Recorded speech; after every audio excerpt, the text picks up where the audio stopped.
19 cars were broken into over the weekend.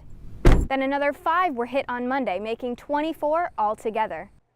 In a AAA report, gas prices are on the rise across the country and are expected to reach $3 by this summer per gallon of gas. On a national scale, AAA reported that the average for last year was about $2.31 per gallon of gas, but then going up about 22 cents to $2.53. The kids ordered $38 worth of food and made sure to eat it all, but when the bill came, they got up and left, and it was all caught on camera. Yeah, the city of Austin is on high alert after 5 bombs throughout the area have gone off in the past 18 days, leaving 2 dead and multiple injured. And yet another device detonated this morning at the FedEx facility they just mentioned. This device is similar to the first 3, however, though, because it was in a package and came delivered that way. And if we see the map here, when you put on your solar eclipse glasses to watch the eclipse, it should look like this, nothing. But if they look like sunglasses, then that's a red flag.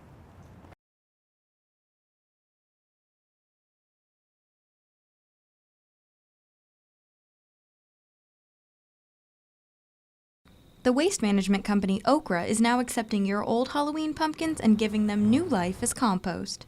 I thought it was a pretty cool idea. I care about sustainability, but as a college student, I don't have a lot of time to compost things myself. So I thought it was a really great idea that there's a way that I can help compost without doing it myself. In the hopes it will get the community to use the composting facilities more.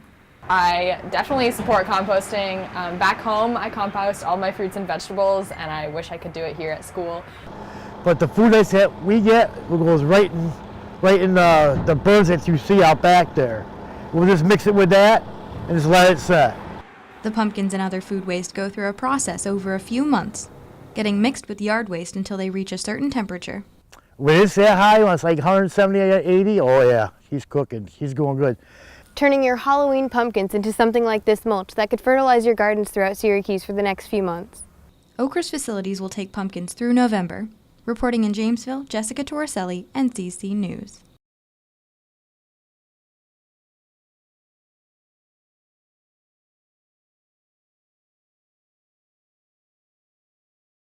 Robert Norton patrols the beaches of Owasco Lake and says he's never seen the algae this bad. No, I've lived here my whole life, and I've worked here for the past 10 years, and really we haven't had a problem. But this summer's heavy rain and recent heat wave contributed to algal blooms throughout central New York. Really, this past summer is when I really first, would see a great abundance of it while, patrolling the beaches or, the channel, behind the island. 65 lakes in the state tested positive for toxic algal blooms, and that's keeping Dr. Greg Boyer busy. Well, we've received about 2,500 samples so far in the last 4 to 5 months. We have about 500 samples or a 400 sample backlog. Owasco Lake tested positive for toxic blue-green algae over the weekend, according to a press release from the Cayuga County Health Department. And that algae looks something like this sample I took from Owasco Lake earlier today. And you can see that it is pretty green and vibrant and very visible. If the water looks pea soup green and you question whether you should be swimming in it, you probably should not be swimming in it.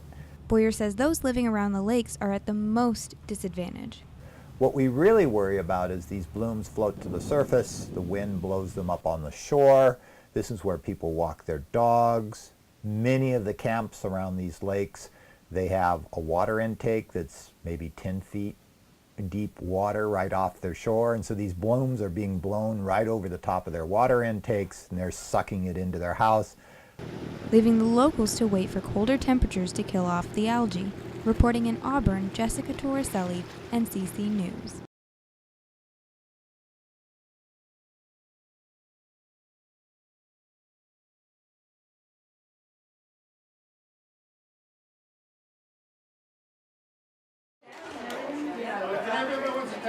A normally quiet CT room at Krause Hospital